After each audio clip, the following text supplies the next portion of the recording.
Okay, let's look at Crimson and Clover. The version I'm using is the Tommy James version, the original version.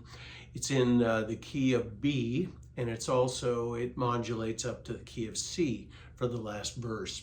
So the chords that we can use here, we can do a B right here, an F sharp right here, and an E right here. Or alternatively, we can do a B up here.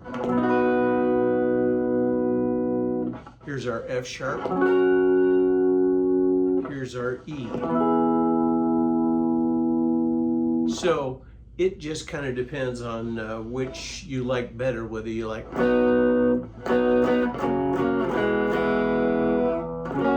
or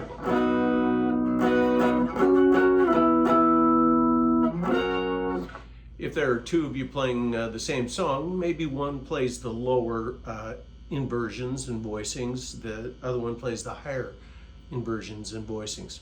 So here's the regular strum pattern, and I'll go ahead and put a metronome on so you can hear it.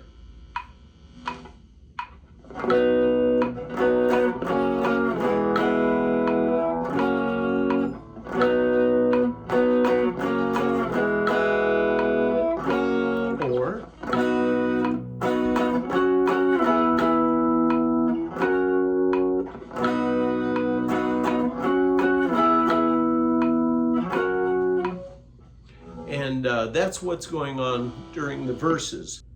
And then at the end of the verse, there's a slightly different strum pattern that goes. And it goes by pretty quickly there. I'll do it in time with the metronome here.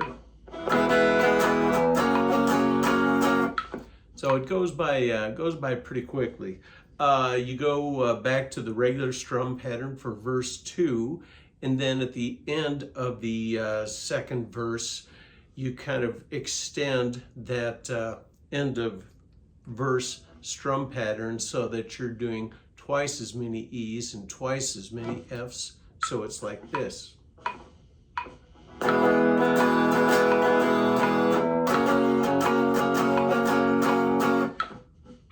Okay. Okay, now there's a bass break there. And basically during the bass break, there's two measures, and you just hit a B, one strum per measure. So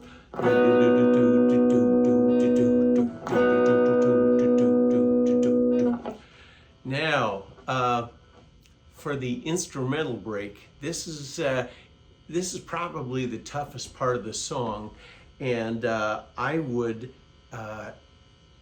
encourage you to do, let's see, I've got an A and a B, and the A is probably easiest done just as a triad here, just 3 notes, and the B just as 3 notes.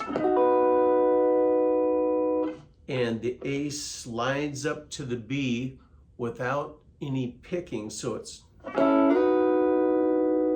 that. It's a really, it's a fun move. It takes a bit of time to get it to work just right.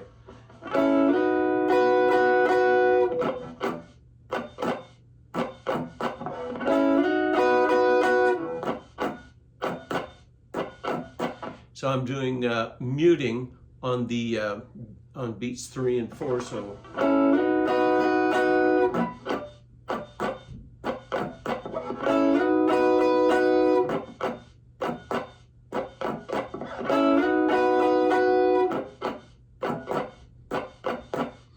A lot of fun. It will take some practice because at speed it's more like.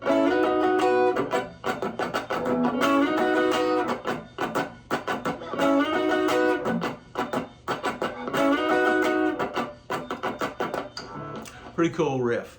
And then right at the end of that instrumental break, there's one measure of F sharps that are all downstrokes, and then there's one more F sharp, and it's held for a measure, so it's.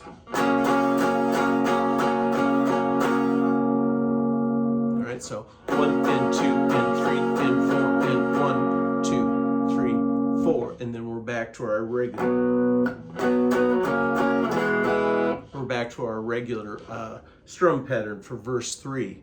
The bass break happens, or we do the end of the second verse strum pattern again, and then the bass break, and then the instrumental break, and then the repeat of the end of the we repeat the end of the instrumental break. This time we do it twice, so there's 2 measures of F sharp.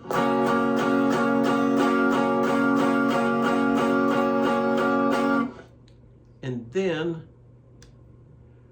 we modulate over to C, and the luckily, let's see, here's the C that you'll probably want to use. Here's the G, here's the F, and the strum pattern is mercifully pretty easy. It's just down, up, down, up, down, up, down, up. So 1 and 2 and 3 and 4 and. The C is for a half a measure, the G is for half a measure, the F is for half a measure, and the G is for a half a measure. So it goes. Let's see, let me do that again. 1 and 2 and 3 and 4 and 1 and 2 and 3 and 1 and 2 and 3 and 4 and, or if you want to do the C and the F and the G up here, it'd be.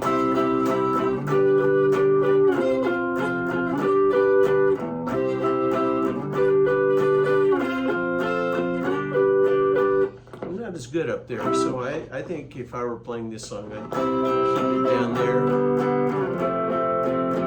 and I'm kind of doing my thumb over C, G and F there. I'm kind of cheating there, so let's see.